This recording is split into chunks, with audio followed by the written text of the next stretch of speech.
Visa on arrival అంటారు. అంటే ప్రత్యేకించి వీసా అక్కర్లేదు. ఆన్‌లైన్‌లో పెట్టేసేసుకొని డైరెక్ట్‌గా వచ్చేయొచ్చు. అది ఇంతకుముందు రష్యాకి లేదు మనకి. ఇప్పుడు రష్యా ఆఫర్ ఇచ్చింది. అయితే దీని మీద ఒక ప్రచారం జరుగుతుంది.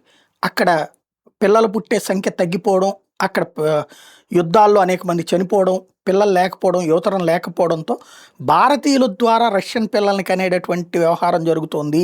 అందుకే వీసా రహిత ప్రవేశాన్ని ప్రవేశపెట్టింది.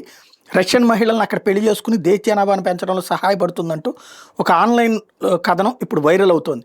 ఇది ఊహాగానాలతో ఉన్నటువంటిదనమాట. రష్యా వాస్తవానికి తీవ్రమైన జనాభా క్షీణతను ఎదుర్కొంటుంది నిజం. ఎక్కువ మంది విదేశీ కార్మికులు, నైపుణ్యం కలిగిన నిపుణులు, దీర్ఘకాలిక నివాసితులను ఆకర్షించడం గురించి కూడా బహిరంగంగానే చర్చింది.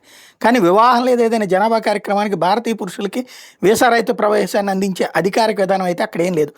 భారతదేశం అంటే స్నేహపూర్వకమైనటువంటి దేశాలతో రష్యా సన్నిహిత వల్లనే భాగస్వామ్యాలను అన్వేషిస్తోంది తప్పించి విద్యార్థులు, కార్మికులు మరియు పర్యాటకులకు వీసా ప్రక్రియను సులభతరం చేయడం గురించి చర్చలు జరిగాయి.